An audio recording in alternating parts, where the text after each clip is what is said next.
Yo, yo. Happy Tuesday. How y'all doing? Hope you guys are having a great day. Today, I have another episode of Worlds for you, number 7, with Derek Helwig. Derek Helwig has been a documentary professor at Chapman University for just over 3 years. He also serves as the Vice President of Development at Expedition Media, making content for companies such as Google, YouTube, Android, and others.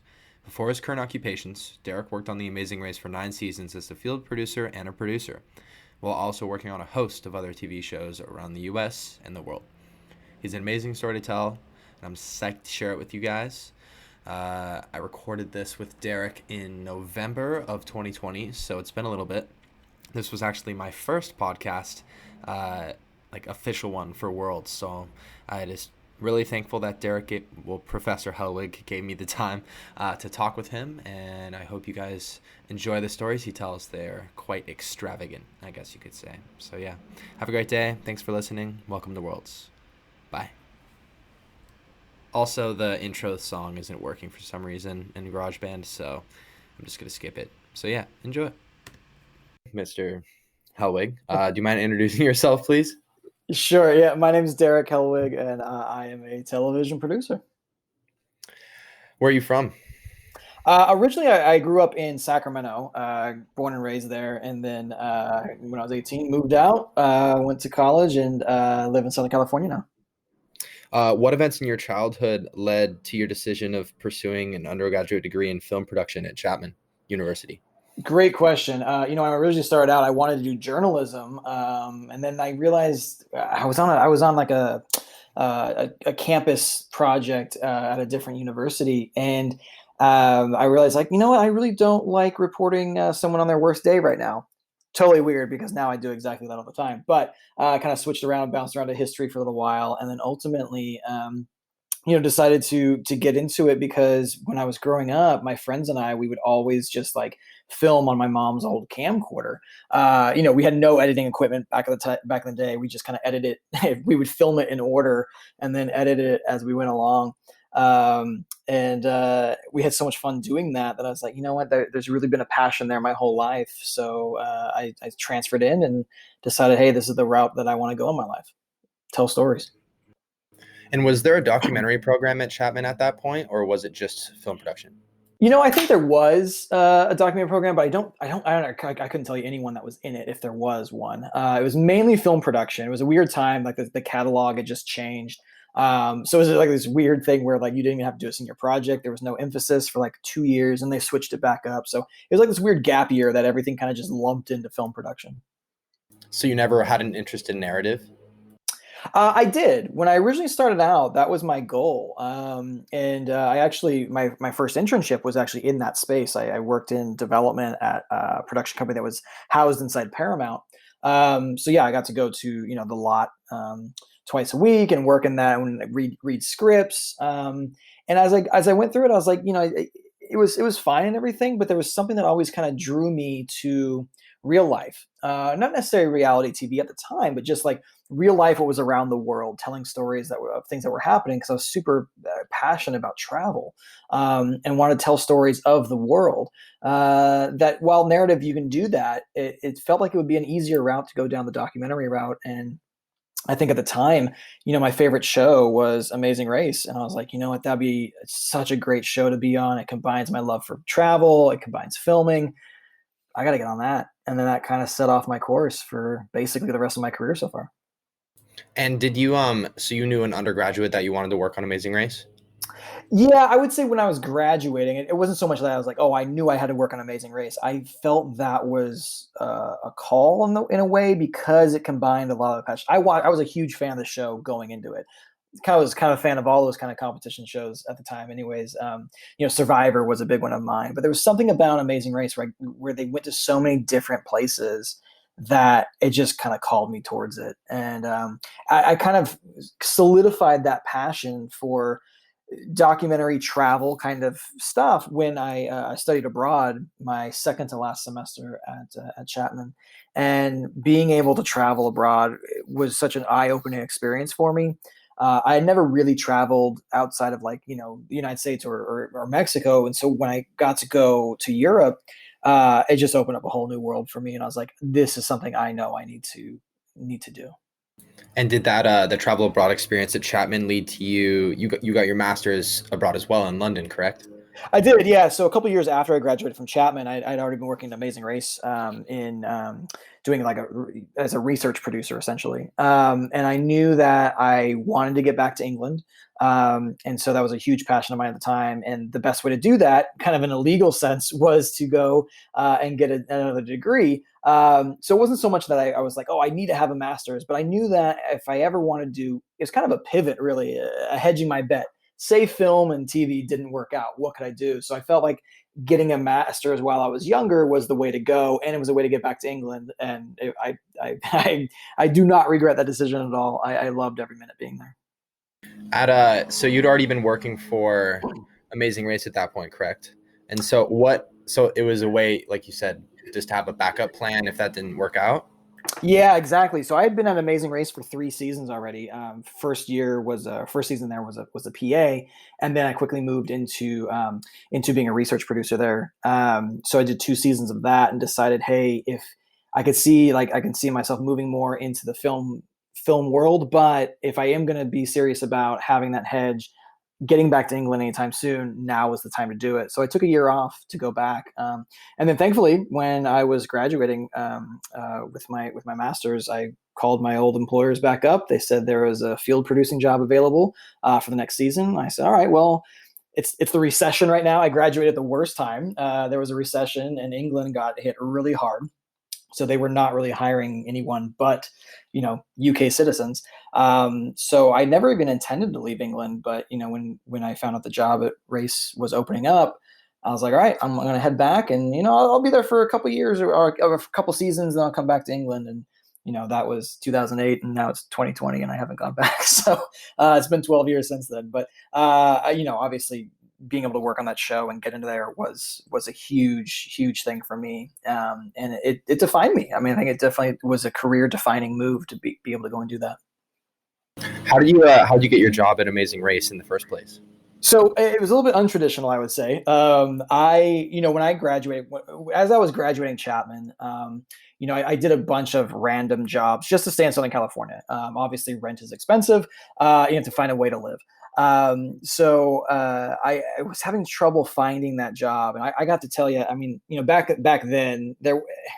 Yes, people used email. We obviously had email, but everyone said fax in your resume, fax in your resume. So it just kind of dates me a little bit there. But, I wasn't really getting anywhere. I probably applied to over 100 different places, all different kinds of stuff, everything from Pixar, because I had a little bit of experience in animation, to everything really. And it just was having a really hard time trying to find a job. It was something like LinkedIn exists back then. I would have been all over that, and I think it would have helped out a lot, and we just didn't have it. So I knew I loved Amazing Race. So I said, you know what, I'm just going to go look up where their office is. I found where the address was, and then I decided, I'd been faxing in my resume there, and after I got my job there, I realized that the fax machine is like right above the trash can, so like literally faxes would just fall in the trash, which is probably where my resume went to.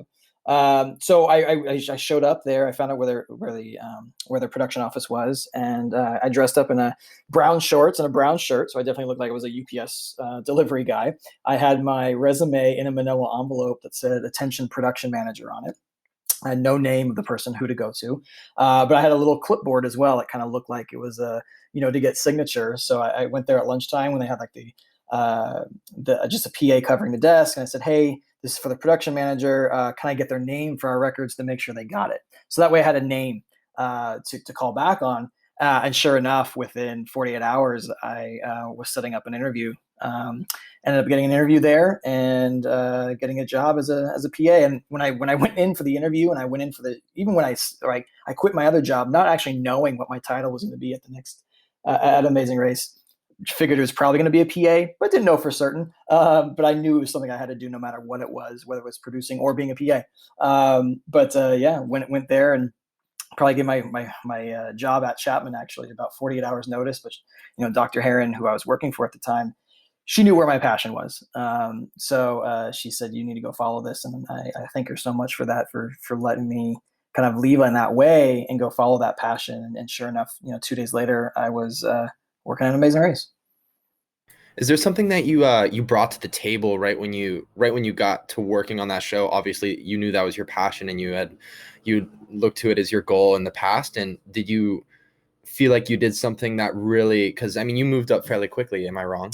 Yeah, no, I did. I was saying that most people don't move up that quickly. I was very fortunate in that regard to be able to do that, kind of being right place, right time, but not, but I wouldn't say it wasn't just right place, right time. It was a definite deliberate move that I was making. So, as a PA, you literally are getting things like coffee. I think a lot of my job that season was driving around LA, picking up art props that we were then shipping out to all different countries in the world. So I was actually not in the office all that much because I was going on all these runs. And I knew that that could be bad because I needed that FaceTime. So the way our production office was actually positioned, it was in Marina Del Rey, and if you know the area well, there's like all these like warehouse type things. But what that means is like the parking is really really bad. So part of my job in the morning was actually to kind of smash people's car, not smash the cars, but like pack them in like sardines. And then when they wanted to leave, I'd go. I was almost like being a valet in a way. So I got to know a lot of the people that were there, and by day 3, I think I figured out my target for who I needed to talk to, and it was the production manager, not a different person than who I had met with. I could tell that she was kind of the one calling the shots, and so I helped her out one day after work. She had a big box of stuff. I said, "Let me grab that for you." Walked her to her car to get her car out of the little sardine packaging thing that we had kind of put together there, and just talking with her, was able to strike up that conversation in a very natural way. So, which I knew would lead to her asking the question, "Well, what do you want to do?" And then from that point on, I was like, "Here's what I want to do." And by that point, I had already been kind of developing some travel show ideas, really kind of digging into that, and I let her know all about it. What the show was that I was working on at the time, and so I think just through that conversation, she could tell, all right, here's a guy who's not just, going to be good at picking up art props all day and moving people's cars around. This is a guy that really wants to be in this industry, has that knack for it, for finding stories abroad. And then once the next season, when the research producer job opened up, it was kind of like a natural flow for me to go into that position. And how did you prepare? Because that was honestly your time, right? Was giving her the boxes and helping her with the boxes. So how did you prepare for that moment? And did you know something like that would eventually open up and you'd be there to pursue it, or what did you do? Yeah, to prepare to. Yeah, I mean, I knew that I would need, going into that job, I knew that FaceTime was important. Getting people to know who you were, that was important. So there wasn't so much like necessarily, okay, today I'm going to do this and looking in the mirror, and trying to put myself up or anything. I just knew I had to be prepared for that moment should it ever arise at any point in time that season. So, yeah, just kind of like knowing in my head that be confident. And that was really the only preparation I felt like I needed. I mean, I felt I was pretty confident at the time, anyways, in terms of my career and what I wanted to do. Like I said, I was already kind of, developing show ideas as it was, and being a real go getter in that regard. So I think that kind of came naturally for when that moment did arise to be ready for it. Can you tell me about the first couple weeks and months really working on Amazing Race, like on location? Yeah. So on location, yeah. So that was interesting. So I had done one location beforehand. They let me go to like End City, which at that time I think was an Alaskan episode. But like the real time being on the road, I remember going to LAX, and a new producer who had just started the show. We were on the same flight together to Switzerland, and I just remember being there and sitting with her, and I was like, "Holy crap, we're about to go circumnavigate the globe." And like just I remember that flight to Zurich. It was from LAX to Zurich, and I didn't sleep at all. Like that whole flight, there was no way I was falling asleep on that flight because I was just so excited that I got out there to go do this. And I remember being, that the first episode in Switzerland, we were in, let's see, it was in Interlaken, and I remember arriving there, and the snow had just come in, the first snow of the year, because it was in the fall that we were filming, and just seeing this place. And I was like, okay, I'd been to Switzerland before, but this was a whole new experience. And I still have this photo I took from like all the snow covered roofs and things like that. And just, I was like, holy crap. So one of the first things they had me do was like test the route as if I was like a contestant reading the clue for the first time and going out. And getting to do that and like pretend to be a contestant, yes, but like just see the world. was great. And so I would say that first season, it was everything was so new. And it's probably one of my favorite seasons of all time, obviously, because it was that new first time kind of experience. But I remember probably I think it was like the third episode. You leapfrog every other episode at that kind of level as a field producer. You kind of do half the shows.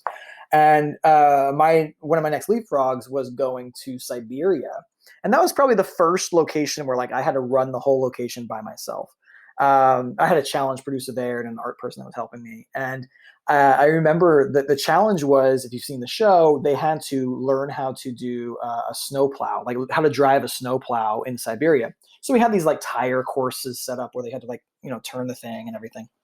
And being in Siberia, it was, I think it just kind of hit winter at that point. Very, very cold. And I remember standing out there and, we had, it was probably about 30 minutes before the teams, I knew the teams had landed and they were about to start heading to my location. And all of a sudden, the snowplow drivers there kind of unionized amongst themselves and said they were being supplied by the city who was giving us them, and they said, hey, if we do a good job, will you give us a bonus? And this is my first time at kind of experiencing this kind of negotiation tactic. And I was like, well, guys, I don't have any cash to give you. It was kind of all part of the deal before I even got here and arrived. And so they're basically threatening, like, well, there's no way we're going to be able to do this job then. And I was like, oh my God, are you kidding me? Like, this is one of my first locations I'm kind of managing, and I'm about to have a strike on my hands. So I went down, I quickly ran across the street, went and got 2 bottles of vodka. And I know this is a very stereotypical thing, but grabbed 2 bottles of vodka and said, hey guys, I know you talking about leaving. I just want to thank you for your time. Have a drink with me. And sure enough, within 10 minutes, it was like arm in arm. They literally were singing. So, oh, don't worry, my friend, we work for you, no problem. So I was like, oh, thank God, because like within 15 minutes, the first teams arrived. Probably not the greatest thing that these snowplow drivers, had vodka, but I'm sure they'd been drinking it all day anyways. Yeah, and then the episode and that segment went off without a hitch, and I was like, oh man, that was a huge catastrophe I just avoided. But I remember that moment of thinking like, I solved that problem. This is what I want to be doing. And it's that kind of quick time thinking that you have to have as a producer. And it really solidified, yeah, this is the right thing for me. Cause even though that was a huge problem that was going to happen, it was a problem I solved. And so I was really excited about that. And obviously the show was great. It was great. It was like, how often do people get to say, yeah, I've been to Siberia? Like nobody's been to Siberia in that part, but at least from America anyway. But yeah, it's a really cool thing. And, and like, I remember taking off the next morning in a blizzard from Siberia. You can't even see the runway. It was just insane. And, the next place I'm in Dubai, where it's 90 degrees out. And, I'm now in the Muslim world. So it's like such a huge cultural difference as well, that you're going from every other few days to a new part of the world and experiencing that. And not a moment in that season, and pretty much for the rest of the time I worked at Race, there's not a moment where I don't appreciate that where you got to experience so much stuff in such a quick period of time. Can you tell me about another time that you were in one of those problem-solving situations? Ooh, I mean, there's a lot of them. So let me try and I'm trying to think of a good one. I mean, that's probably the best one where like it all worked out right. There's also NDA stuff that I have to be mindful of. I might have to get back to you on that one, but there was a lot of them. That is being part of being a producer, is trying to find those moments where there's those times where you have a problem. There's a lot of things I can't discuss, obviously, because of NDAs and things like that. So, but yeah, I mean, half the job of being a producer is coming up with those solutions. And, a lot of times it's throwing money at a situation. That does work. That's usually what people are looking for half the time. But there's other things that you can do, I think, to make those things happen correctly. I mean, there was times where I remember being in India a few seasons later, where just our transportation coordinator just did not get it. And we had, instead of teams going to the starting line, the drivers were sending them already to the airport, and they didn't have a clue of where they were going next. That was a very scary moment because obviously these things have to run on time. So it's just dealing with things. It's trying to keep track of so many different people and places, and that's not just for race. That's for everything. You're trying to control all those things as much as you can there. But yeah, I mean, there's a lot of there's a lot of scenarios that happen in that show because that show particularly, unlike probably any show I've ever worked on since, there are so many moving parts. There's a reason why to this day, even though I don't work on the show anymore, like that I feel like that show deserves the Emmy every time because that is the hardest show to make. I jokingly mock things like The Voice, where all they're doing is turning around in a chair and watching people sing. I mean, obviously, there's a lot more that goes into that, telling a great story. But with Amazing Race, you have people all over the world that are running things at different times, different worlds, different customs. Just it's so many moving parts to that show is what makes it so unique compared to any other show that I think is on TV or has been on TV. Can you tell me about with such like a demanding schedule with all the travel and whatnot, how did you manage your relationships with family and friends while you're on the road? Yeah, I mean that's a legitimate concern, right? So I remember my very first time being sent anywhere. I was actually I was a research producer. I had to on Thanksgiving, they needed me to fly down to South America to escort an eliminated team back to sequester. So if you get kicked off the show, there's like a house at that time that was in Mexico where everyone stayed because you obviously couldn't send people right back to America because they would know, oh, hey, you didn't make it.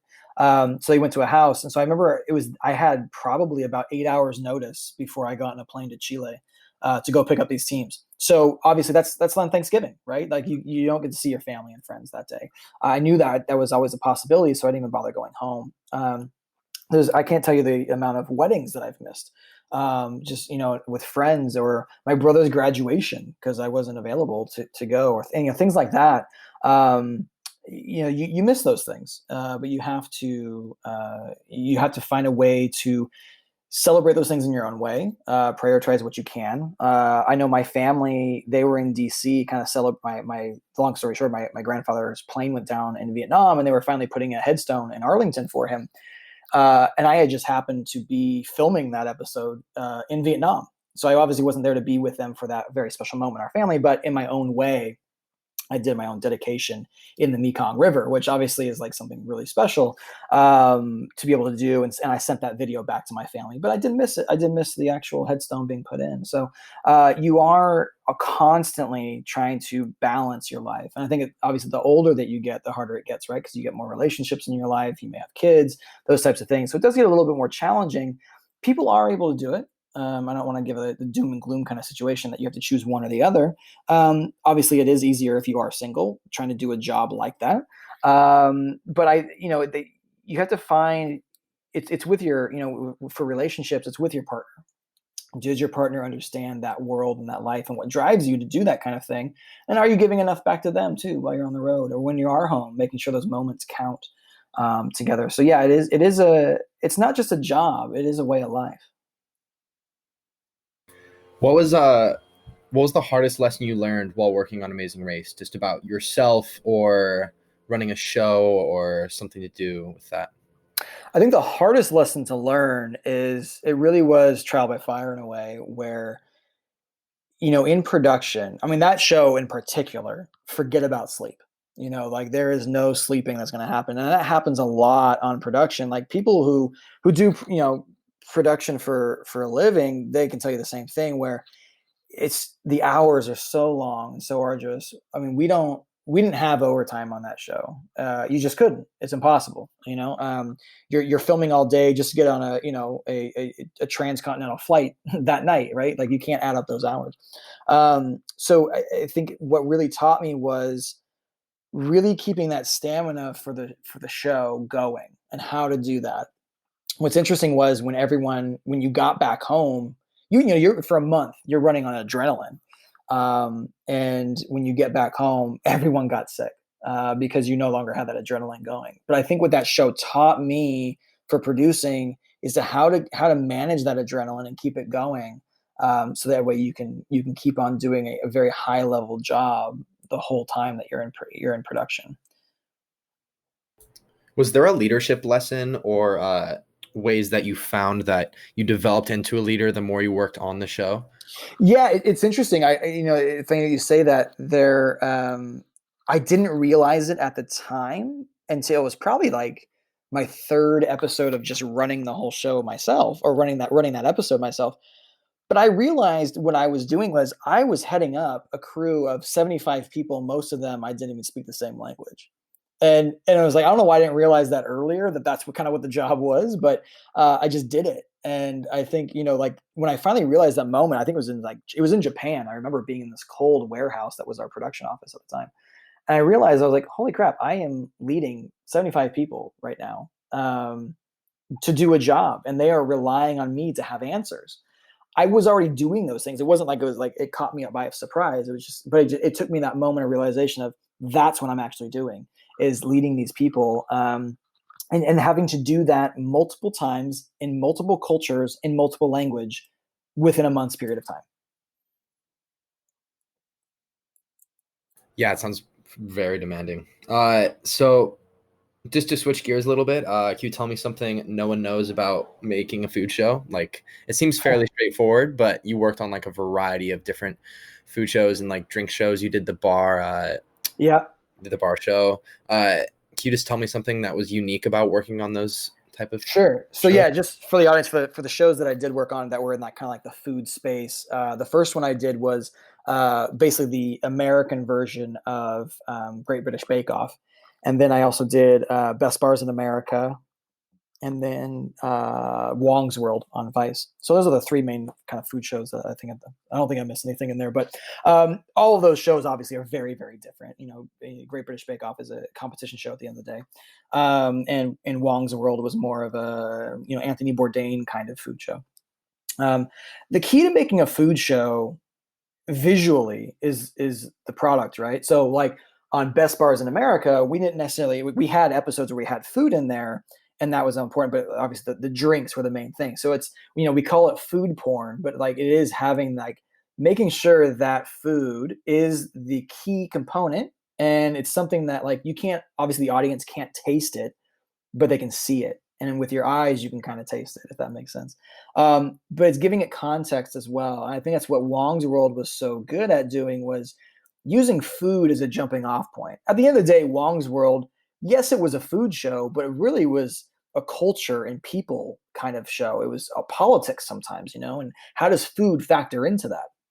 I remember one of our episodes where it was in Sicily, and it was using food as a means of talking about the migrant immigrants that were coming over from the Middle East and from Africa into Italy, and using food as a jumping off point. So I think for food, it's all about that context. Like that dish on Great British Bake Off, the reason why that dish means so much to that person may not be just because it's like I want to win this show. It's because my grandmother made this for Christmas, so I'm sharing that. You're creating a story through food.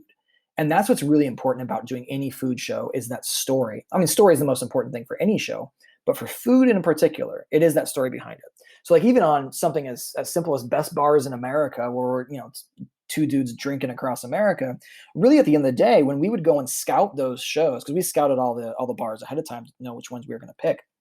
I think I went to in a 10-day period of time, my AP and I, we had traveled and scouted out 120 bars in 10 days.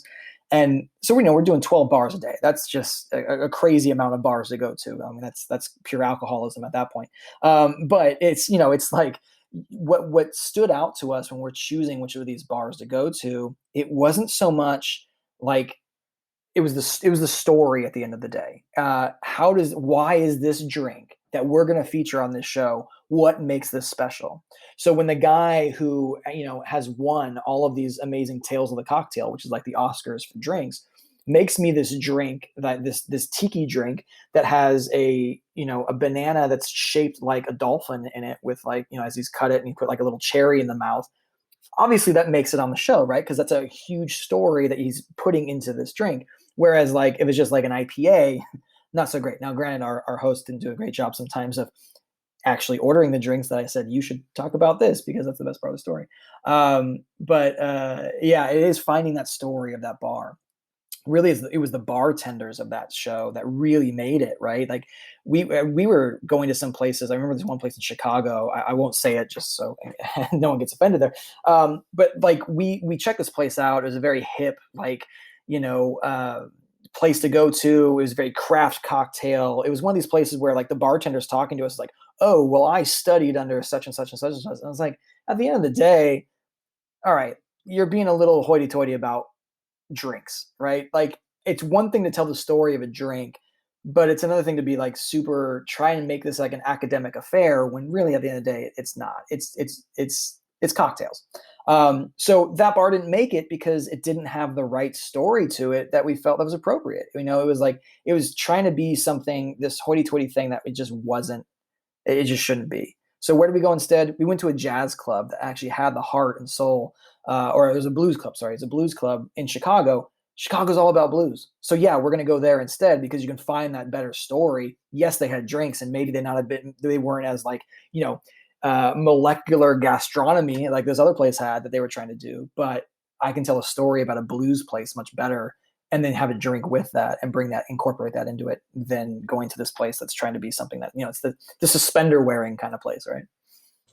Yeah, for sure. Can you talk about, so you had hosts on a lot of those food shows that you worked on. Can you just talk about like maintaining a relationship as a producer with the hosts and like negotiating, maybe they wanted to do something, but it didn't make sense practically, or like a situation, something like that? Sure. Yeah. I mean, it's maintaining relationships is important regardless of who it is. Hosts, especially, though, I would say that is the case because at the end of the day, I remember like Eddie Wong called me his professor, which was like it's kind of a compliment, right? And this was even before I was teaching, so that's kind of a cool thing to be called. But I was kind of like he saw me as like his educator towards what the story was in the places that we were going. So I think that was really important to build that relationship. I wrote up all the things that basically all the talking points that he would then bring up. And he has his own way of doing things anyway. And I knew I couldn't put words into his mouth, but be able to have that kind of shorthand of, I'm going to give you the background of these places and kind of like how do you bring up these issues in a context of food, but why these issues are important. So we would have those sessions. That was a really important relationship to have to build up that relationship. Same thing with like Kamau Bell when I was doing that show too. Kind of giving Kamau the backstory of not only the people that we're going to meet with, but kind of setting up the scenario of where we're going to go. But with any host, it's important to have that. I remember on Amazing Race, like I always loved it when Phil would come through and do his stand-ups usually before the contestants came running through. And it was just always fun. It was just, Phil had a way of making it always fun. Like I could be waiting there for contestants for 12 hours, right? Waiting for them to come through. But then like Phil would come through. I was like, oh my God, here, get to film something with him. And he'd always try to do something fun. And there'd be sometimes he'd even put me in the shot, though I didn't like that sometimes only because like, I don't look like I belong here, first of all. But yeah, it was always kind of fun to be able to film that and know that Phil was coming through and having like, again, like that shorthand to be able to get it done quickly. Because obviously on Race, it's very important that, Phil, you can't be here when the contestants are here. So being able to get that done quickly. But yeah, it's always important to have those relationships because they need that trust. As a producer, your job is to have that good relationship with a host because they have to trust you at the end of the day. It's their face that's the show. It's not yours. So you have to build up that trust that the information that you're providing them is accurate, that the story is right, and getting them to the right story so that way they can succeed in what they have to do. Can you tell me about the events that led from working on the different food shows and stuff that eventually led you working for Vice and on Huang's World? Basically just how I got on Huang's World. So yeah, I think that's a really important thing to bring up is that, getting that first job is always the hardest, right? Like I told you, I had to basically dress up as a UPS guy to get that first job. From there, though, all your other jobs typically come from the people that you meet on the other shows, and vice versa. They're getting their jobs, So as you kind of part ways, you're always having to keep up with those people as you go along. So I got the job on Vice because at the time there was way back. I mean, I'm talking like years and years before. Going back to my PA days at Amazing Race, there was a producer there who was heading up the story department, and he and I just kept in touch. Obviously things, like social media was an important part of that because you can keep in touch a lot easier. But we just kind of kept up over the years. And at that point, I had just finished working on United Shades of America, and I was looking for the next job. And sure enough, I just happened to reach out to this guy. And he said, "Hey, you know what? It's funny you mentioned that. You're looking for something. I actually just got picked up to do a show at Vice, and we're looking for some people." And I was like, "Great!" So it's basically just timing, but timing with the intent, keeping up with people with the intent of making sure that timing works for you. You kind of have to put yourself in those moments to be able to get those kind of jobs. So I was like, "Great, Vice! I love it. I've been watching Vice on HBO for a long time.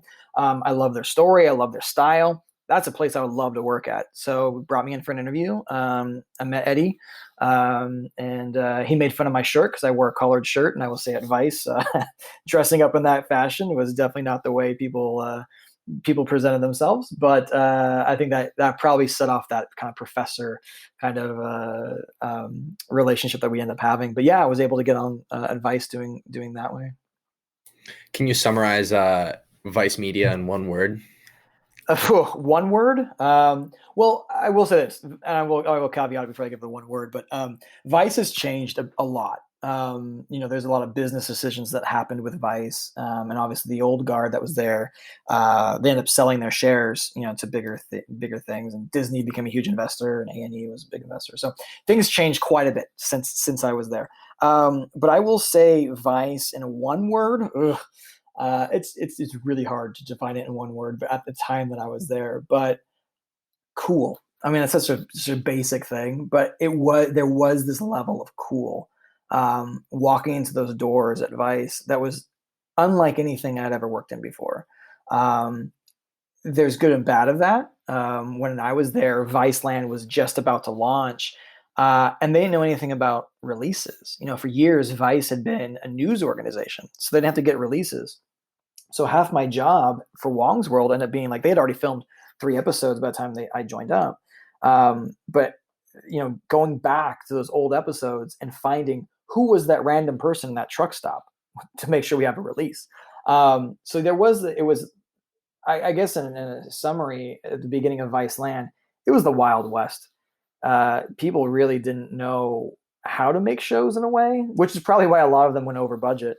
That first wave of Viceland shows. But yeah, it was definitely the Wild West. I mean, there was definitely people, all the stories you've heard about Vice are true for that time period. I think they've changed now, but I mean, there was one Tuesday afternoon where, we all worked at these community kind of tables, big tables. And one guy just came in and across from me and spread out a line of Coke, and there you go. I'm like, really? Like, it was the most awkward thing for me because that's not my scene at all. But just to see this guy just do a line on Tuesday afternoon at 3:00, so right off my table. Yeah, it sounds like a crazy. Yeah, Vice sounds like a pretty crazy place to work, and I just love to hear what are the characteristics of Vice that were the most different than a lot of like the other, like working for Amazing Race and like CBS and these bigger like corporations. Vice is a corporation, but it is like the Wolf of Wall Street almost of news media, right? They have a more informal style that is it's more radical. Like they just go into these really dangerous situations a lot, and it just seems completely different. And I honestly think that that's why they're very successful, and especially people like my age in their 20s. I love to watch just a 15-minute YouTube video about a guy holding a vlog camera that goes in and talks to ISIS or something like that. You know what I mean? And that is a lot different than a lot of traditional news media. So can you just talk about the biggest differences that Vice went about doing the job than other companies that you worked for? For sure. Yeah. And that's absolutely true. And that's actually what drew me to Vice in the first place was like, I am always someone that's looking for adventure, obviously, but like the way they did it was such a different way of adventure than anything I had done before. There is an element of that I think that helped define them at the time. It's a little bit cavalier.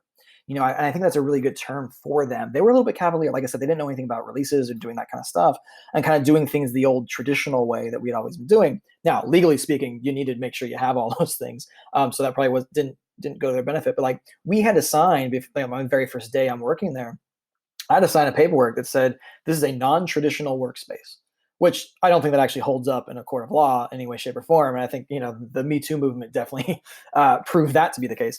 But that kind of was the paperwork that we had to sign at the time because that was the mantra. Like you are going to see things here that you're not going to see anywhere else before. Not just like story wise, but like part of that was the guy doing cocaine off my table at 2 o'clock in the afternoon. So it definitely was that world where it's very cavalier. And that I think that portrayed itself into the actual content that we made there. This is going to be different. I think there was a joke at the time. It was a show called Documentary Now where they made fun of Vice. I think they called it Drones or something because obviously Vice used a lot of drones. But it was Bill Hader and Fred Armisen making fun of Vice, and it was just so perfect at the time. And what was funny is Vice didn't even get the joke that they were being made fun of. And it always cracked me up because I always felt kind of like I don't think these people really understand. Like almost like cult-like in a way where they kind of like they drank the Kool-Aid of their own stuff that they're making, and I always felt like a little bit of an outsider there, though I was making the same kind of shows. But I loved working there because it was that Wild West cavalier attitude, and they had this mantra of "we go there." They would send people there. There's something to be said about that as to why it's this realism that they have that I don't think anywhere else has. I mean, it's very few places can match that kind of thing. And they've created this brand off that where, yeah, they are going to send people to these dangerous places. I remember one of my bosses telling me when they did the Vice HBO episode where they went to India and there was a story about, surrogacy in America, but like when they have Indian women actually carry the children and all of a sudden if the couple breaks up in America, what happens to that kid? They were literally at the point where they were at this black market adoption place almost where they're going to buy this kid. Like my boss almost bought a kid in India. And, they got to that point because they were able to tell that story.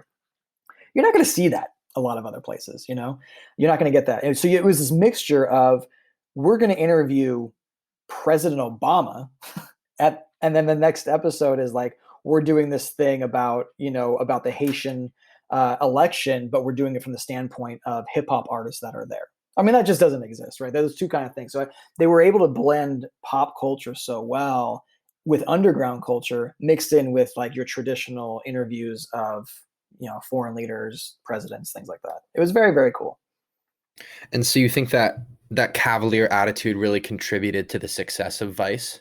Yeah, I think they definitely pushed the limit, right? Like there have been Vice reporters that have either been kidnapped or things like that. Like that's a place where all of the employees there pretty much have kidnap insurance on them because they're going to those kinds of those tough places, right? I mean, like I never got to do any of those. I was doing a food show. But I never got to go to any of those types of places, which I always wanted to, because there was something about that danger that just kind of drew me to it that I really liked. But being in that atmosphere, though, and seeing that stuff go out there, I was like, man, that's really cool. They're able to get that kind of stuff. Now they are pushing that limit, and how more people haven't necessarily even died is crazy because they didn't think about things like security. I remember my friend; she was doing that shoot in Haiti, and they hadn't even talked about security. And like, this is the first election that the Haitian people are having in decades, and it's very contested. And you're sending these people out there without security, so that was kind of scary, she did get it. She said, "Hey, listen, we need to make sure we budget this in," and sure enough, she got it. So that was really good. But thinking a lot, like the fact that was like a second thought is a little bit scary, because I don't think that they do that necessarily across the board. So it is really important to make sure that you're safe doing this stuff. But they definitely toted that line of safety, which I think really pushes the limit and what makes them good. It's like being a great athlete. You got to push that. You got to push that line as far as you can. But it may backfire in the end. And how much? So it almost seems like to a certain extent that you have these really almost competitive people that go out to these dangerous situations to find stories. And at what point, like, did they always go out because of the story and because of journalism, or was it like sometimes you think a sense of, oh, I'd love to run into gunfire to like take a photo of this guy, and then at that point it's personal desires and personal needs? Or do you really think that they stuck to the value of like, this is strictly for the story and I'm not going to take any extra risks that I just want to? Well, it depends on the story. I'd say I don't want to generalize for everyone, but I mean I know there are. This is true not just of Vice, but even the freelance world for reporting in general. A lot of people will push that limit. They'll say they're working. We saw this a lot where people were saying they're working for Vice when really they're a freelancer who may have sold something in the past, but they weren't necessarily on a story for Vice. Like, okay, yeah, we'll take that, and they acquired it, and then that person became the reporter for it. But that happens across the board and all reporting, where freelancers will go and do that type of thing. But yeah, I think a lot of people, especially if you're getting in the world of Vice, look, there's multiple areas of Vice too. There's multiple departments, so not everyone that works at Vice is going to go strap on a flap jacket and go into a war zone. That's not necessarily true. In fact, that's probably less than a percentage of people that actually work there that go and do those kinds of stories. But I think anyone that is doing that kind of story is searching for that adventure and that adrenaline rush on their own, and then finding the story second. I mean, that's a huge generalization that I'm saying there, but I think as a reporter like that, you have to be comfortable with putting yourself in that situation, and putting yourself out there for any story. So I think the story naturally, in a way, is second to the desire to tell a kind of story like that, if that makes sense. Yeah, yeah, that's super interesting. I guess I've never really thought about that. How a lot of these people, yeah, the story is second to telling it. Essentially, well, that didn't really make sense, but I mean, I see what you're saying, though. And that's kind of what I was saying too. It's like if like yeah, you're putting yourself in that situation to have that mindset first and foremost, because you have this something inside yourself that you need to fulfill, whether it be an adrenaline rush, whether it be telling great stories, whether it be fighting for the underdog kind of thing. You don't know where that story is going to come from. So in a way, the story kind of has to be second because you've already put yourself in the situation to be willing to go to those kinds of places to tell those stories. can you tell me about so you worked for Vice, but you worked on Huang's World. Can you just tell me about the challenges of producing that show? Yeah, a big thing about that show. I'm trying to think of what I can say, not breaking any sort of NDA at the time, but yeah, I think the challenge of that show is with any international production is the international element of it. I mean, even domestically, you're always going to run into problems, but when you're trying to do it from thousands of miles away, there's always going to be an issue, even more so. So is it, it's making sure you have the right fixers in place. And that's always a hard thing too, is trying to get that right person that you trust. Now, Vice doesn't pay a whole lot, obviously, coming from CBS where they have bigger budgets, we're able to get higher level, fixers and full on companies. Whereas, something at Vice, we're maybe getting one person who does this. And there's some great people that we've worked for. There were also some people that definitely weren't the best. So it's finding that right person that can get you to where you need to go, and you're putting your life in their hands in a way. So that's a big thing. I think with any production is making sure that the right fixers are in place, and especially if you're going to somewhere that's like a contested war zone or something like that, you better make sure you have the right people, people that are trusted. So I think that's always the hardest thing, is making sure you have the right support staff that are there to get you out of situations. And on Wong's World, and this is actually in the episode, our entire crew got arrested. Because we were interviewing this very right wing group called Forza Nova, and they thought that we had set them up, and we definitely didn't. Just happened to be some random person on the street that started yelling at them. They wanted the footage back. We had them sign releases ahead of time for that exact reason, just in case anything went wrong. And they had some off-duty cops arrest our crew and put them in jail. I wasn't on location on that one. I'm back at the office, and I get this call saying, "Hey, your entire crew has been arrested and is spending 4th of July in a Sicilian prison, or Sicilian jail." That was scary to get that phone call. It's like, okay, great. How do we get them out? So yeah, those are always the things that are always the scariest. Is, do you have the right people in place in all these places around the world? Should shit hit the fan, are you going to be able to get them out? What was your first, like, I mean, I couldn't imagine picking up the phone and saying, well, and hearing, hey, like your whole crew's in jail. So what was your first reaction, and what did you want, like what did you do to get those people out of that situation? It's funny. It's like, I don't remember being like, oh my God, oh my God, oh my God. I think at that point in my career, I had seen so much stuff all over the world that it takes a lot to really raise the hairs on the back of my neck, right? So I think my first thing was like, all right, well that sucks. What's our next move to get them out? And it's calling certain people, it's making sure we have certain things in place. You always want to have a contingency plan. So it was, okay, where's the consulate? Who are the people that we can talk to there? What's the American consulate there? Now, granted, it's 4th of July, so that it wasn't so helpful. So okay, what fixtures do we have in place? Because honestly, yes, the American consulate can help in that sort of situation, but it's not going to help necessarily for production. So it was calling other people that we had already talked to that were maybe part of the fixing group. Um, who do you know? Do you know someone that works in that prison or that in that police department?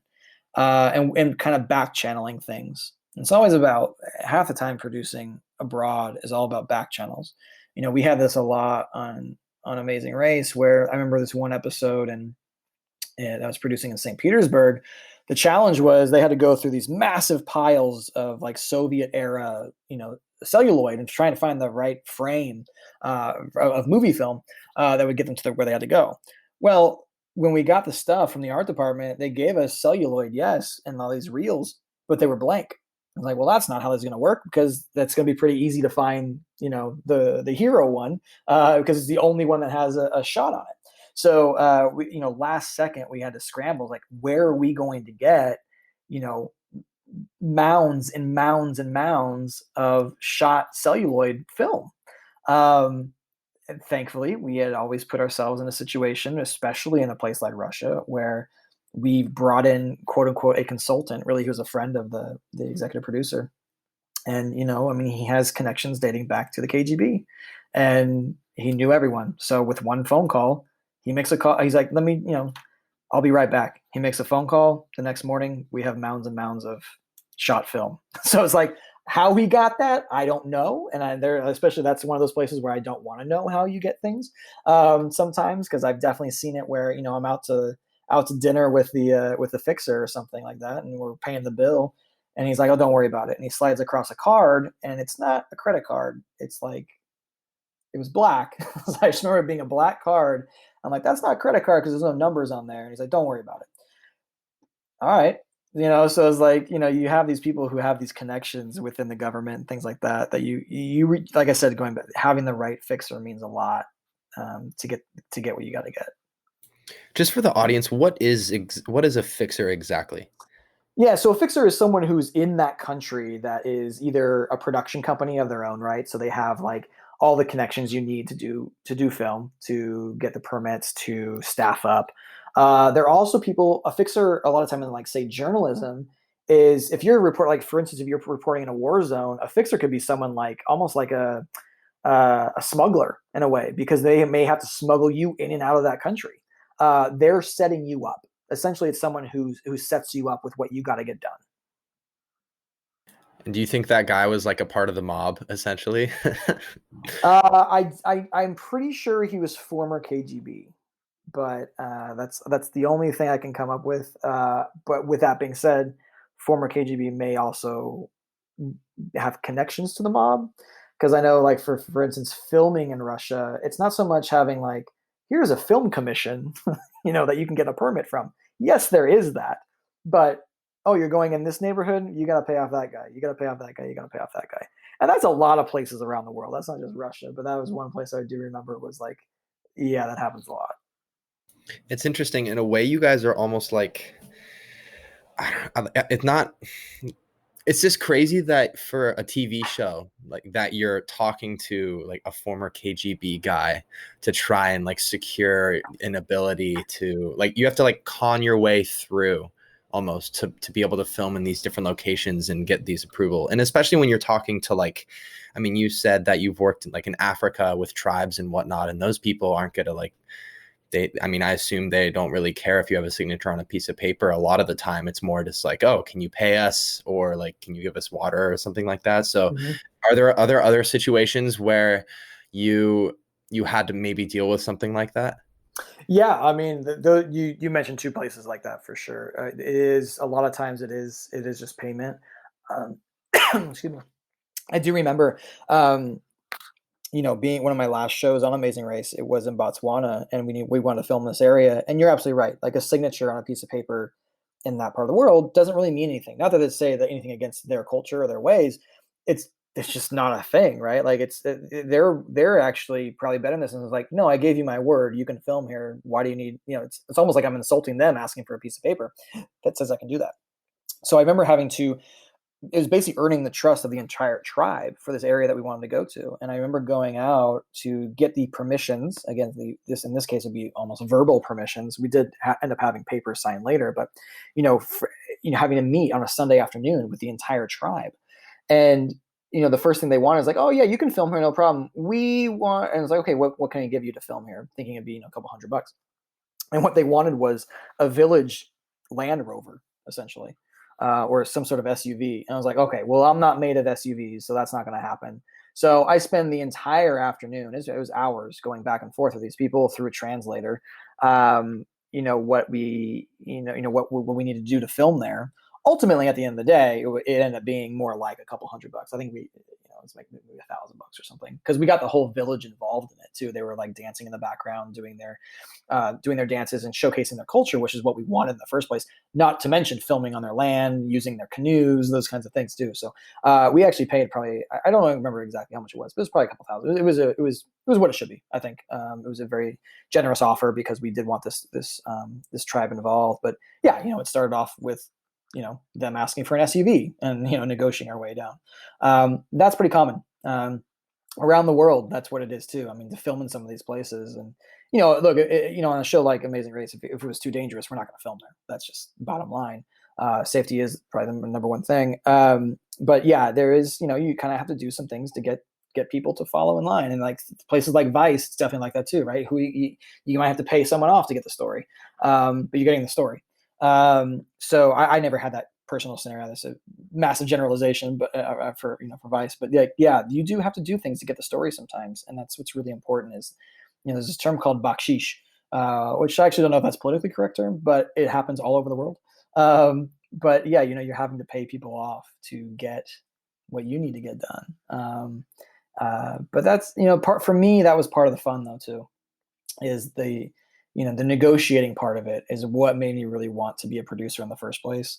And yeah, it's a lot of fun to be able to make that deal. I remember my very first deal that I did, it was a hotel deal, and I was trying to get a certain rate, and they wouldn't come down to it. And finally I was like, all right, well, I asked the two representatives there of the hotel, listen, I appreciate you guys working with me. I know this deal is going to work out. Let me take you out to dinner. And then at dinner, I end up getting the rate that I want, probably a better rate than what I was asking for, and then convince them to pay for that dinner as well. So I was like, okay, I like producing if that's what I can do to get the rate that I want and convince them to buy dinner too. Can you talk to me about maybe 3 negotiating tips that you learned throughout your career for like as being a producer? Yeah, I think I don't know if I can give you necessarily 3, but here are the things that I kind of focus on in negotiating. You need to know what your bottom line is. You're going to start asking for more because you're going to come down and settle, right? Pretty much negotiating is settling in a way. It's pretty much probably the definition of it. So you need to ask for more, and then you're going to end up with less. But knowing what that bottom line is for that less, you need to be very definitive for yourself going into it, because you don't want to end up getting less than what you need. So that's why I always kind of start out asking for more, whether it be more access or more days, more area in which to film, whatever it may be, so that way I can work my way down less. And that's probably my biggest tip, I would say, for negotiating is that. The second thing is, don't come in as an adversary. I think what I liked about and what I have always found success in for negotiating is I am not treating them as an adversary. I'm either treating them as a business person, depending on who they are. You have to kind of know, and that's the other trick too, is you need to know what kind of person you are negotiating against.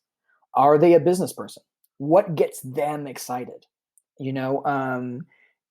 I think, I'm trying to think of an exact example, but I remember there was times in like Africa where I saw somebody wearing an Oakland A's hat, and I'm an Oakland A's fan because I'm from Northern California. So I saw this guy wearing this hat, and then, I'm like, okay, that's my way in. If he likes that team, like he didn't really know who the team was, but he had that hat. I said, listen, I'll come back and I'm going to bring you something. And I brought him back another Oakland A's thing. So like I knew that there was a way in there, like kind of building up that trust. So knowing what your person you're negotiating against wants and what their interests are helps you, because what I always try and do, and I always find to be the most effective way, is come at them like a friend. That's really what, at the end of the day, what's going to get you farther, I think. It's not being a hardliner. It's not being a dictator towards them. It's not being, a white colonialist towards them, especially it could be considered that way in certain parts of the world that you're going towards. So you have to be aware of those stereotypes and those types of things, but trying to become their friend. And they can then say, "Oh my God, I have a friend, in California, and he brought me this thing for the Oakland A's," right? So, I think that's a really important thing, is coming at them like a friend and building up that trust as a friend versus as an adversary, or just wanting something from them.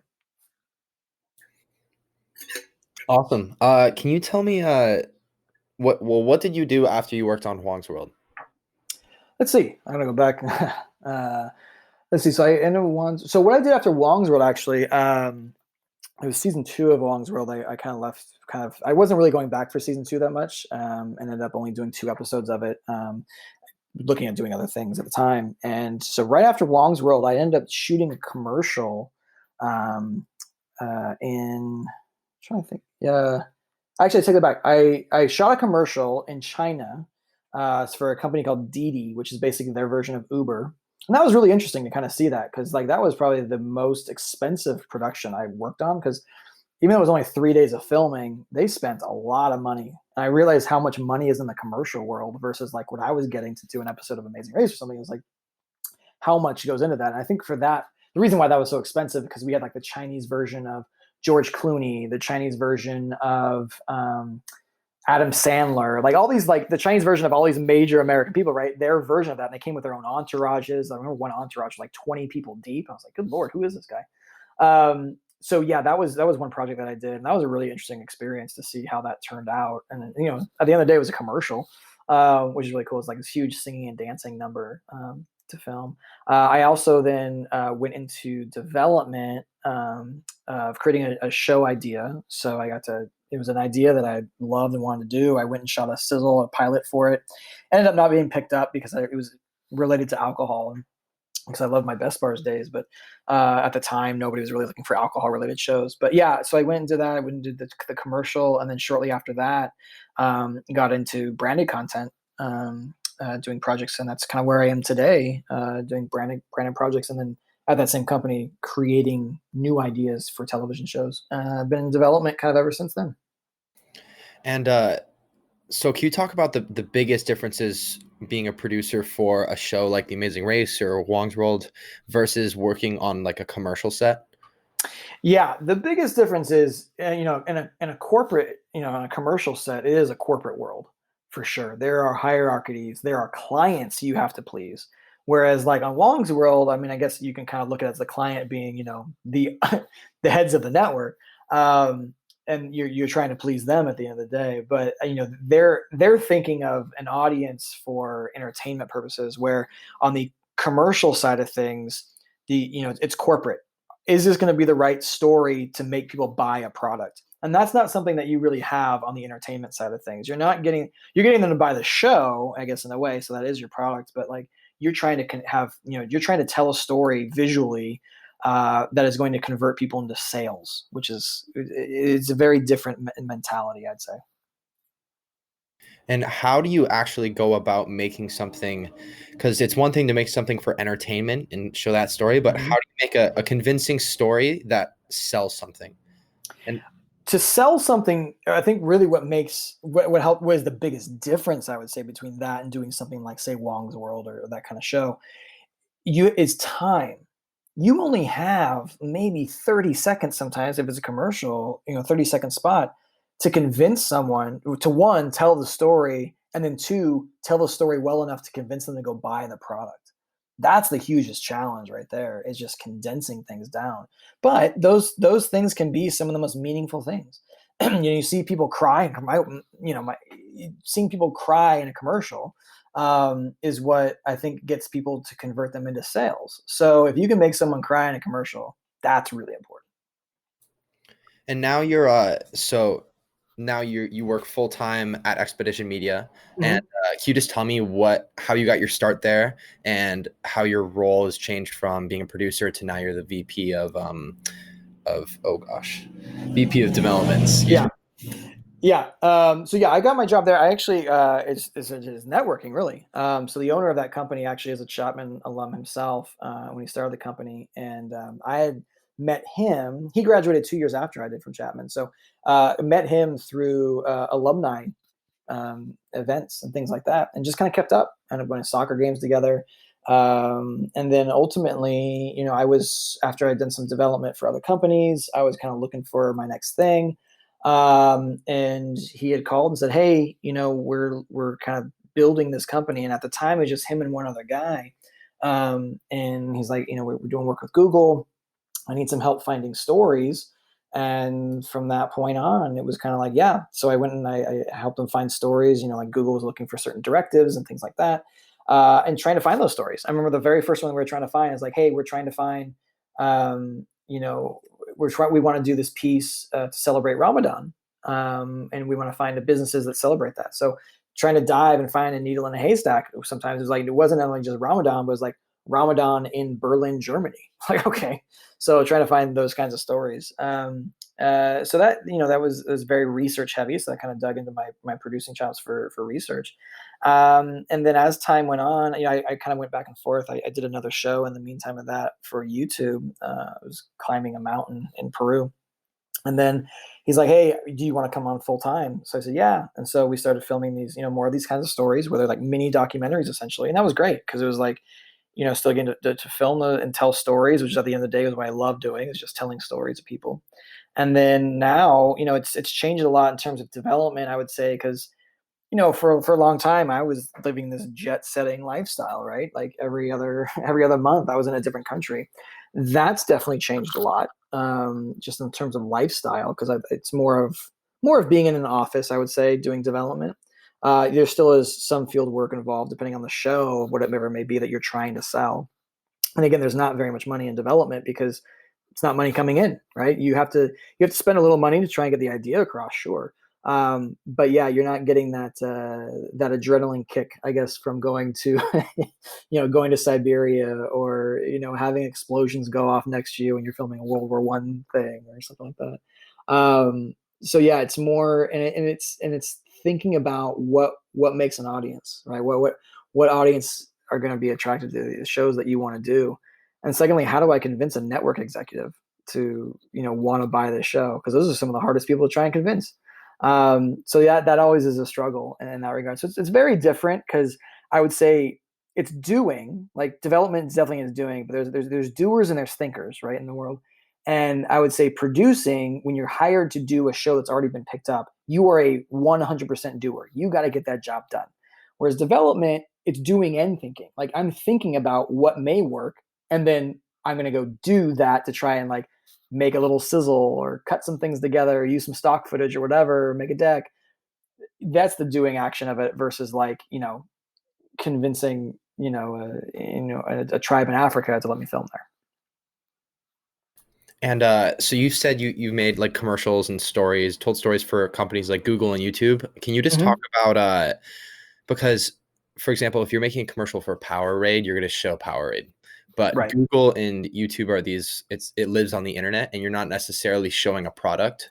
So how do you go about representing those companies in a way that, number one, that they're happy with, and number two, that it is a product, but it's so much larger than that. So how do you find stories that represent that, the nature of that? Yeah, these are massive tech companies, right? So I think that's something we've actually been really good at doing, is putting a face. And we always talk about this, putting a face on a giant tech company. Because when you think of Google, you think, oh, searching the internet for something. Like, how do you make, like, that is a product for sure, because it is a search engine. But what we were able to do is we really told a human story, and that's something we really pride ourselves in, was finding, the mom and pop business that's using, say, AdWords, or they're using YouTube to help generate sales for their business. Especially, companies that, like, it's especially right now during a pandemic where you have everything moved online. So how, like, finding those stories about people who are using those tools and using those products to actually, be able to keep their business alive. We told one story of a lady who's child had severe skin problems and nothing was working. And she went on YouTube, used many, many, many different YouTube tutorials on how to make her own soap. And sure enough, she, made her, she was able to clean up her son's skin. And then she made a business out of it. So that's kind of how you make a product come to life from a giant tech corporation's things, like seeing what other people are able to do and tell their stories by using the products, such as YouTube, for the search capability, or Google AdWords or things like that, or like Google My Business, how they're able to, the small businesses are able to advertise. So you kind of have those interfaces, showing up on the screen a little bit, but you don't want to overly do it. That's the thing I think a lot of people don't know. Like you mentioned the Powerade thing. Yeah, you're going to want to see Powerade all the time. I mean, that does exist a lot for Google too, because if we, show someone going online to search for something, well, you can't show them searching it on, an Apple laptop, because that's a different company, right? Because Google makes their own laptop. So you better make sure you have all the right products. Or like you better be using a Pixel phone. You can't be using an iPhone. So those types of things do exist on the corporate level, and being sentimental to that, kind of like, oh my gosh, yes, that is a Pixel phone. That's where I'm going to find this product on, even though it's not about the Pixel phone necessarily. It's about the corporate brand as a whole. And when these companies come to you, I mean, at this point, Google's so big, and I don't think a lot of people use Bing. I could be wrong, or Firefox. But are they even really trying to promote their brand, or are they really trying to humanize their brand and make it seem more like not as existential? Yeah, I mean, the humanizing of a brand was something that we kind of helped convince Google you needed to do. I don't think that was a mindset that a lot of people had at the time, because I think every marketing book will tell you got to show the brand and the product in the first 5 seconds. And we said no, don't do that, because we came from a different world. We came from a TV documentary world where, like, hold off on that and then have that be like the hero coming in, right? And I think study after study has shown that consumers don't want that, but yet for some reason a lot of people still go to that. Got to show the brand in the first 5 seconds. So yeah, I think it is telling that human story and humanizing that brand, but doing it in such a subtle way that it doesn't feel over the top. And so you worked on for Google. Well, I remember you showed me this one of the commercials you guys made for Google. You went to Thailand, correct? And you found this. Yeah. It was Thailand. It was somewhere in Southeast Asia. But you showed a story about this lady, and yeah, like you said, her shop. And how do you go, basically, if you have such a broad, like Google, you could make a lot of different advertisements about Google because a lot of different people use Google. So how do you go about finding these smaller stories to represent these bigger companies rather than just making it this huge production? Yeah, I remember the story you're talking about. I was in Vietnam about this story about this tea house that's actually giving jobs to people with disabilities, so that way they can have a job, because it is kind of hard for people to have a job, like whether they can't hear or whatever it was.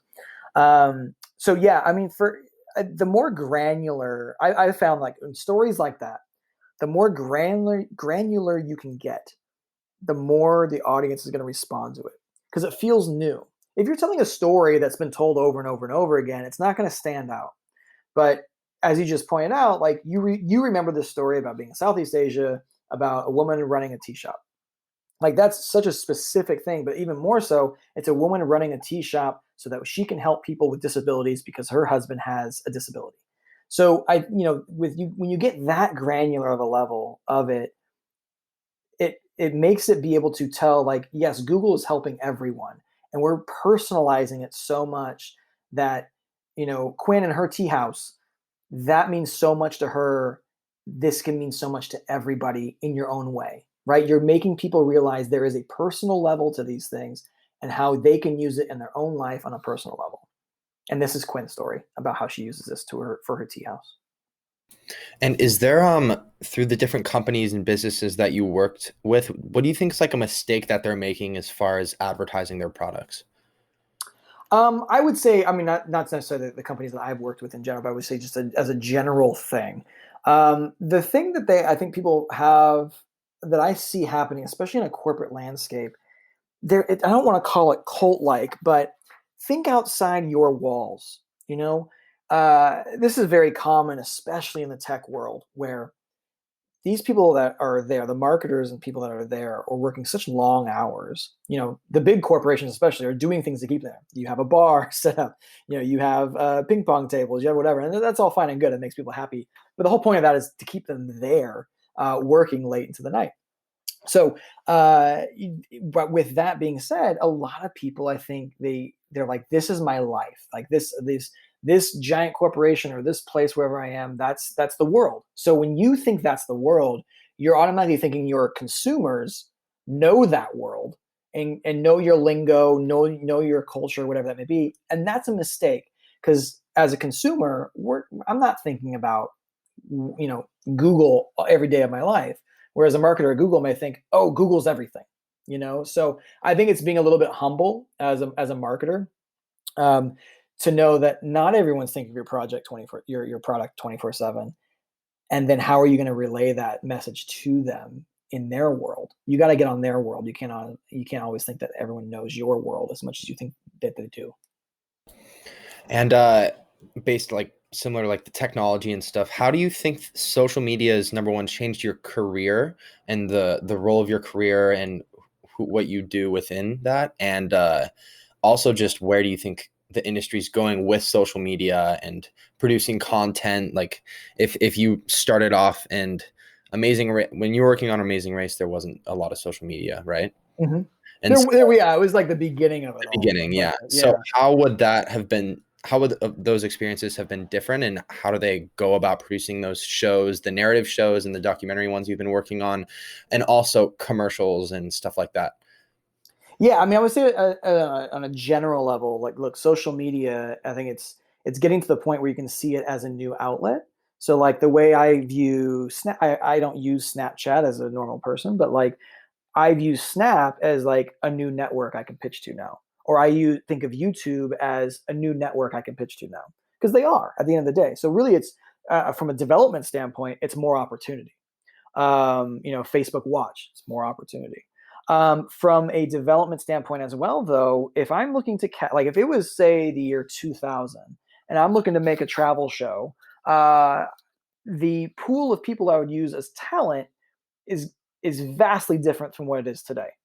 I can't pitch someone anymore. Like Facebook Watch has specifically said, unless your talent has a million followers on Facebook, we're not going to do it. So like you have to get these. So now it's to the point where anytime we're casting new talent, it's almost like you have to go look at a YouTube. What's their Instagram following? What's their YouTube following? You know, how many Twitter followers do they have? These are important factors because networks don't even want to consider people that don't have those things. Or that and that's the crazy thing. So if you look back, you know, someone like Bear Grylls, who's massively famous now, and you know he had his Man versus Wild show, he never would have even been cast probably because he didn't have, like, back then you didn't have social media, but now you better make sure that person has some sort of following, which makes it a lot more difficult to get the right talent in place. And you know, and it's actually quite difficult in that regard.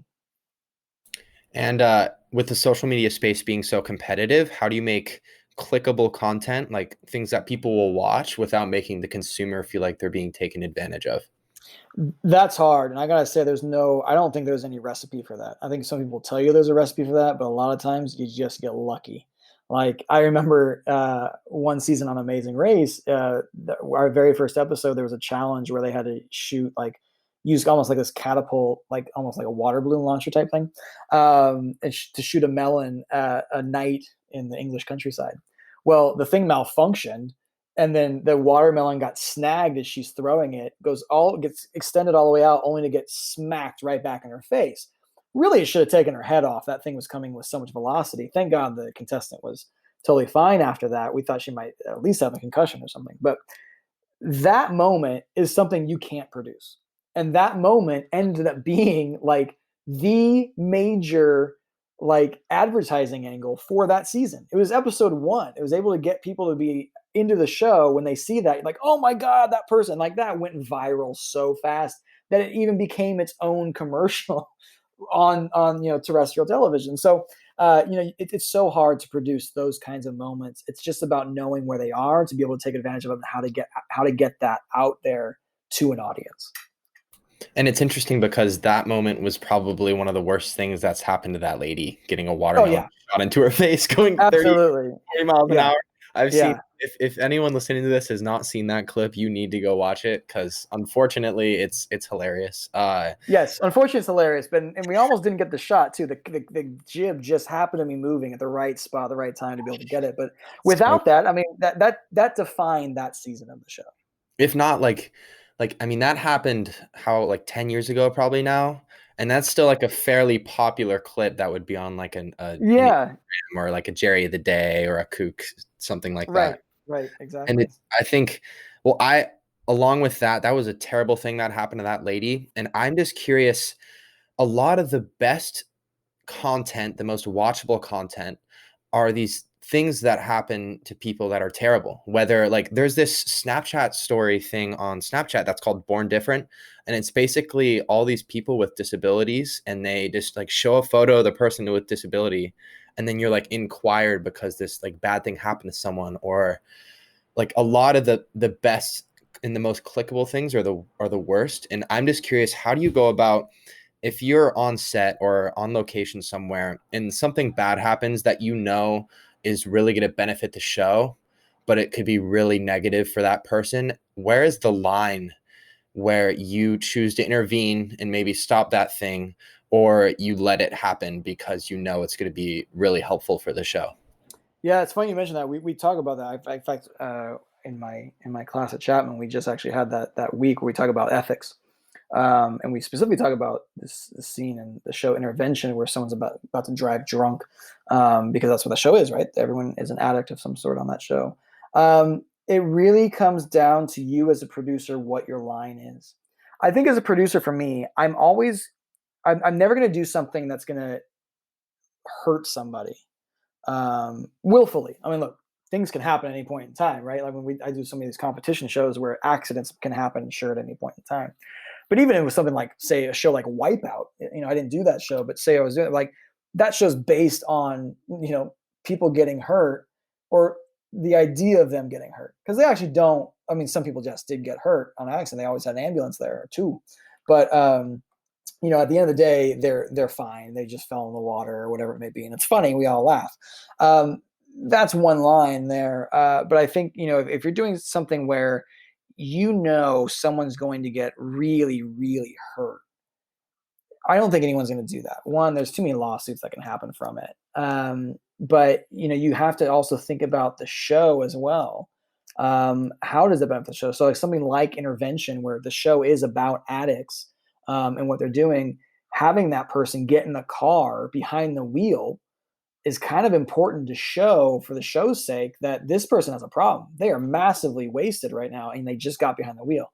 Now, there's ways around doing that as a producer off camera where like maybe I'm having someone like, yes, I'm going to show them getting into the car, but then I'm going to stop them. Like if I see them putting the keys in the car and they're going to drive away, I'm going to go ahead and stop them right after that because I don't want them to hurt anyone else that's an innocent bystander down the street that has nothing to do with our production. I think that's where I would draw the line. But for the sake of the show, I want to show that this person's willing to do that, and that's how far along they are. That they would drive that insanely drunk, but I'm never going to do something that's going to injure somebody else that has nothing to do with the production. So I think it's like a fairly known, I mean, like I said before, I thought my reaction to the woman having the watermelon getting launched back at her face is I think it's funny and it's entertaining and I'm going to watch it. Do you think that like deep down there were people that on shows that you worked on that knew that people liked the people getting hurt and they may have, or people you've worked with on location that may have like instigated something that wouldn't really hurt someone, but that they knew could potentially fill that role of being entertaining? I don't think in the regards of getting hurt, I would say no. I mean, that watermelon thing was pure accident. We had actually even tested that thing out to make sure it wouldn't do that, and sadly, it ended up still happening. So yeah, that and I think if that woman had actually gotten really hurt, like say her head exploded when that watermelon hit her, there's no way we would have treated it as that in post, right? We wouldn't have treated, but we knew that she was fine from it. In fact, that team did very well. I think they even did another season later. Yeah, had she gotten really hurt from that, paralyzed or whatever, there's no way we would have treated it as we did. It's bad form. There are moments, though, I would say, especially in like competition reality, where if we know somebody has like a fear, we're going to put them in a situation where that fear comes to life because that's drama. Fear is one thing, right? And it's trying to overcome that fear. We know on race, there's always going to be contestants. We ask them, "What are your fears? What are your fears?" We don't necessarily base like most of the challenges are all pre-planned anyway. So we even know who the contestants are when they come in. But there's general fears that people have. Heights, which is why that show, oh, you're going to go skydiving now, because odds are there's going to be somebody in there that's afraid of heights, and you're putting them in a skydiving situation. They don't even know what they're getting into. So those types of things, we are going to exploit them because generally those people overcome their fears. We got really lucky one time where it wasn't even so much that we were trying to exploit fear. It was just something that we had to do for the location. It was in Dubai, and there was this water slide there, and we had to it was like, this is a great way for them to do this water slide. It showcases the location, and then they run 100 yards down the beach, and that's where the pit stop's at. So they just got to do this, this 6-story water slide, straight down water slide that goes through like a shark tank, and that's really cool, right? Because it's a water slide that goes through a shark tank. We didn't realize this one contestant was so fearful of heights that it ended up like her team got out because of it. Like, she just couldn't do it. She put on like floaties even on her arms, and just could not fathom doing this, 6-story water slide drop. And they end up getting eliminated from the show. It ended up being one of the best moments of that season, I'd say, of this girl just freaking out about this water slide of all things. And it's like, you're racing for $1 million. How do you not just do the water slide? But yeah, it ended up being a great moment. I'd like to switch gears a bit, and I'd love to have some of your insight about just tips for students and people who want to be more involved in the industry, and things that they can do that'll increase their chances of getting a job, especially now in coronavirus and all that stuff. So yeah, my first question is, what are things that students should already have before even asking to like a person for a job or whatnot? Like, should they have a reel? Should they have obviously a resume, or like platforms that they're on, or things like that? Sorry, 1 second. My dog's barking a lot. There's a plane flying over. I'm just gonna mute myself 1 second.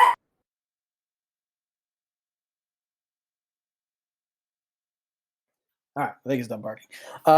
Yeah, I think the first and foremost that students should have, and I do say this in my class a lot, I tell them, it's not even a reel, it's a mindset. You need to have the right mindset before going into this job. And I think what I mean by that is not so much like, oh, I'm willing to do anything, to get a job. You do need a level of that. You do need to be able to work hard. But I think the thing to remember the most is, this is not an industry that's going to come to you. You have to go to it. I had to dress up like a UPS delivery guy to get my job. No one was like, there wasn't recruiting happening for me, right? Like, to become especially becoming a producer. There's so many producers and people that can produce, that it's one thing if you're like this amazing director or filmmaker with this vision, this artistic vision, you get your stuff into film festivals and things like that. People will come for you because they can see the talent. But that's really only at the director level or the cinematography level. For the most part, you're going to have to prove to other people that you can do that job. So it's having that mindset. This isn't, and I tell my students this all the time. There's grades and there's learning, and if those things can intersect, that's great. But for the most part, you need to treat them as being separate. A lot of times you're like, oh, I'm going to Chapman, I'm paying for this, I should get an A. That's not necessarily the case. I need to see that you've learned something. And I think the same thing is the same for the entertainment industry, of like, you need to show that you are capable of these jobs. And the way that you show that is your willingness to, and your eagerness, really, is what it is.